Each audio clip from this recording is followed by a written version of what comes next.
இறையேசுவில் பிரியமான சகோதர சகோதரிகளே, நமது ஆண்டவர் இயேசு கிறிஸ்துவுடைய திருப்பெயரால் உங்களுக்கும் உங்கள் குடும்பத்தில் இருக்க அனைவருக்கும் அன்பும் சமாதானமும் மகிழ்ச்சியும் உண்டாவதாக. இந்த புனிதையானவள் பிரான்ஸ் தேசத்துல 16வது நூற்றாண்டுல வாழ்ந்த ஒரு புனிதையாக கருதப்படுகிறார். ஏழை குடும்பத்து பெண்கள், ஆதரவற்ற பெண்கள், உடல் அங்கஹீனம் உள்ளவர்கள் மற்றும் விசுவாசத்திற்காக பழிக்கப்படுபவர்கள், சமுதாயத்துல விளிம்பு நிலையில வாழ்கிற ஆதரவற்ற பெண்களுடைய ஒரு பாதுகாவலியாக இருக்கிறார்.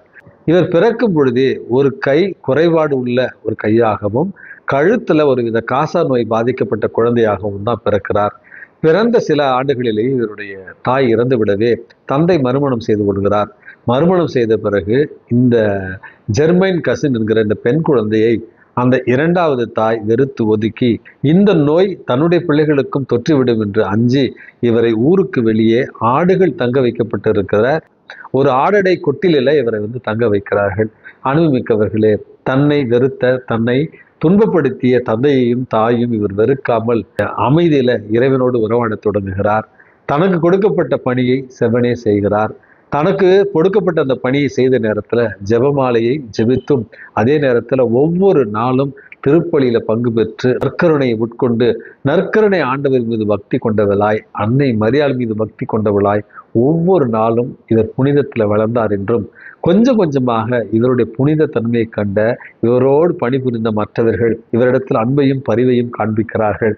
நாளுக்கு நாள் இறை வார்த்தையை கேட்டு அதை மற்றவர்களோடு பகிர்ந்து கொள்ளுகிற ஒரு செயலிலும், அதே நேரத்தில் தனக்கு கொடுக்கப்படுகிற ரொட்டி துண்டுகளை தனக்கும் குறைவாக ரொட்டி துண்டுகளை பெறுபவர்களோடு பகிர்ந்து கொள்ளுகிற ஒரு இரக்க குணமும் உடையவளாகத்தான் இந்த புனித ஜெர்மைன் கசின் இருந்திருக்கிறார். அன்பு மிக்கவர்களே, இவருடைய புனிதத்தன்மை கொஞ்சம் கொஞ்சமாக மற்றவர்களுக்கு தெரிய ஆரம்பிக்கின்றது. தன்னுடைய தவற்றை உணர்ந்த இவருடைய தந்தை மறுபடியும் இவரை வீட்டுக்கே அழைக்கிறார். இருந்தாலும் தனக்கு கொடுக்கப்பட்ட அந்த ஆடுகள் அடைக்கப்பட்டிருந்த அந்த ஆட்டுக்கொட்டில தான் கடைசி வரை இவர் உயிர் வாழ்ந்தார். தாட்சியோடும் பொறுமையோடும் இவர் வாழ்ந்தார். மற்றவர்களுக்காக பரிந்து பேசினார்.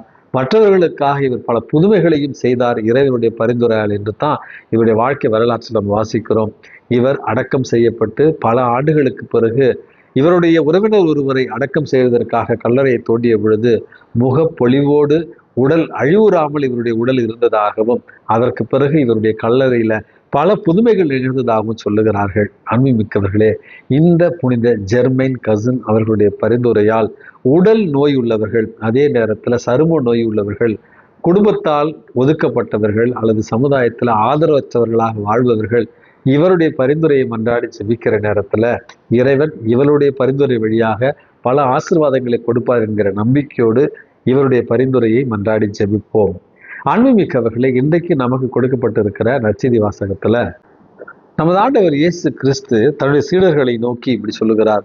கண்ணுக்கு கண் பல்லுக்கு பல் அப்படி என்று பழைய ஏற்பாட்டில் அல்லது பழைய கால சட்டத்தில் நீங்கள் கேள்விப்பட்டிருக்கிறீர்கள். ஆனால் நான் உங்களுக்கு சொல்லுகிறேன், தீமை செய்பவர்களை நீங்கள் எதிர்க்க வேண்டாம். மாறாக உங்களை வல கன்னத்தில் அறைபவருக்கு மறு கன்னத்தையும் திருப்பி காட்டுங்கள். ஒருவர் உங்களுக்கு எதிராக வழக்கு தொடுத்து உங்களுடைய அங்கியை எடுத்துக்கொள்ள விரும்பினால் உங்களுடைய மேலுடையையும் அவருக்கு நீங்கள் எடுத்துக்கொள்ள விட்டுவிடுங்கள். கடைசியில யாராவது ஒருவர் ஒருகள் தொலை உங்களை வர கட்டாயப்படுத்தினால் அவரோடு இருகள் தொலைவு செல்லுங்கள். உங்களிடம் கேட்கிறவர்களுக்கு கொடுங்கள், கடன் வாங்க விரும்புகிறவர்களுக்கு முகம் சொல்லிக்காமல் கொடுங்கள் என்று சொல்லுகிறார். மனித இயல்பு, யாராவது நமக்கு எதிராக ஒருவர் ஏதாவது செய்துவிட்டால் அவரை பழி தீர்த்து விட வேண்டும் அல்லது தண்டித்து விட வேண்டும் என்பதுதான் இயல்பாகவே இன்றைக்கு இருக்கிற உணர்வு.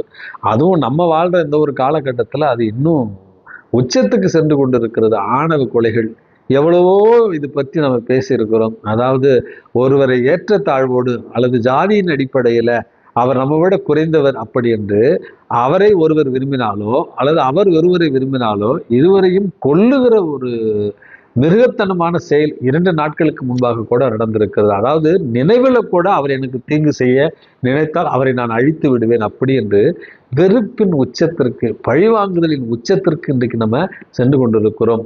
கடந்த 2 ஆண்டுகளாக பழிக்கு பழியாக, எங்கள் வீட்டில் ஒருவரை நீங்கள் கொலை செய்தீர்கள், உங்கள் வீட்டில் நாங்கள் ஒருவரை கொலை செய்வோம், இவருக்காக அவரை கொலை செய்வோம், எத்தனை கொலைகள் இன்றைக்கு நடந்து கொண்டிருக்கின்றன பழிவாங்குதல் காரணமாக.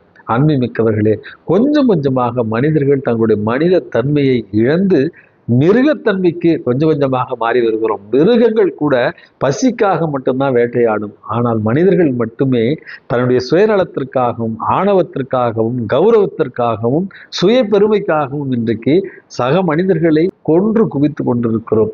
இப்படிப்பட்ட ஒரு கலாச்சாரத்துல வாழ்ந்து கொண்டிருக்கிற நமக்குத்தான் நம்ம ஆண்டவர் இயேசு கிறிஸ்து, உங்களுக்கு தீமை செய்பவர்களுக்கு நன்மையை செய்யுங்கள், ஒருவர் உங்களை ஒரு கன்னத்தில் அறைய வந்தால் மறு கன்னத்தையும் அவர்களுக்கு காட்டுங்கள், அடுத்தது உங்களிடம் இருக்கிற உங்களுடைய அங்கியை யாராவது திருடி கொள்ள விரும்பினால் உங்களுடைய மேலாடையும் எடுத்து அவர்களுக்காக நீங்கள் கொடுங்கள், யாராவது ஒருவர் உங்களை ஒரு கல் தொலைவு அவரோடு துணைக்கு வர சொல்லுகிறார் என்றால் அவரோடு 2 கல் தொலைவு செல்லுங்கள். அப்படி என்று நமக்கு தீமை செய்பவர்களுக்கு திரும்ப வெறுப்பையும் அதே நேரத்தில் பழி வாங்குதலையும் தராமல் அவரை அன்பு செய்து அவரை விட உயர்ந்தவர்கள் என்று நீங்கள் அவருக்கு காண்பியுங்கள். உங்களுடைய நன்மைதனத்தால் அவர்களுடைய தீமையை வென்று விடுங்கள் என்று தான் சொல்லுகிறார்.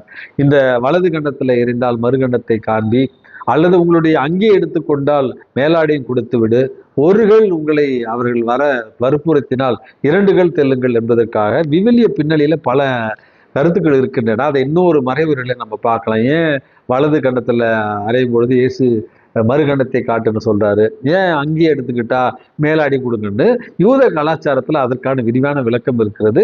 அதை இன்னொரெல்லாம் நம்ம பார்க்கலாம்.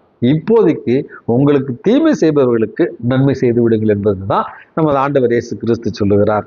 அன்பு மிக்கவர்களே, நாம் வாழ்ந்த இந்த ஒரு சமகாலத்திலேயே நம்ம பார்த்திருக்கிறோம். நம்முடைய வாழ்ந்து ஏழை எளியவர்களுக்காக பணி செய்த அருட்சகோதரி ராணி மரியா கொலை செய்யப்பட்ட பொழுது அந்த கொலையாளியை அவர்களுடைய குடும்பத்தினர் மன்னித்து ஏற்றுக்கொண்ட ஒரு நிகழ்வு நிச்சயமாக நம்ம கேள்விப்பட்ட அல்லது படித்த ஒரு நிகழ்வு. தன்னை சுட்டவனையே அதே சிறைச்சாலைக்கு சென்று மன்னித்து சகோதரனாக ஏற்றுக்கொண்ட திருத்தந்தை புனித 2ஆம் ஜான்பால் வாழ்ந்த இந்த ஒரு காலகட்டத்தில் தான் நம்ம வாழ்ந்து கொண்டு இருக்கிறோம். தன்னை அடித்து துன்புறுத்தி கரும்புள்ளி செம்புள்ளி குத்தி செருப்பு மாலை அணிவித்து ஊர்வலமாக அழைத்து சென்ற அந்த கொடியவர்கள் மத்தியில மறுபடியும் பணிபுரிய சென்ற அருட்தந்தை அருள்தாஸ் வாழ்ந்த பூமியில தான் நம்மளும் வாழ்ந்து கொண்டிருக்கிறோம். ஆகவே அன்புமிக்கவர்களே, பழிப்புரைப்பது, பழி வாங்குவது, கோபத்தோடு மற்றவர்களுக்கு தீமை செய்வது என்பது நம்முடைய மனித இயல்பு. அதையும் தாண்டி புனித இயல்பாக நம்மை தண்டித்தவர்களுக்கு நன்மை செய்யவும், நமக்கு தீமை செய்தவர்களுக்காக ஜெபிக்கவும், நம்மை பழிவாங்க துடிப்பவர்களுக்கு நம்முடைய நன்மைதனத்தால் அவர்களுக்கு நல்லது செய்யவும், அந்த செயல்கள் மூலமா மனித தன்மையிலிருந்து புனித தன்மைக்கு மாற இறைவன் உங்களையும் என்னையும் தூண்டுவாராக. எல்லாம் வல்ல இறைவன் தந்தை, மகன், தூய ஆவி உங்களையும் உங்கள் குடும்பத்தில் இருக்கிற அனைவரையும் நிறைவாக ஆசீர்வதித்து பாதுகாத்து வழி நடத்துவாராக. ஆமேன்.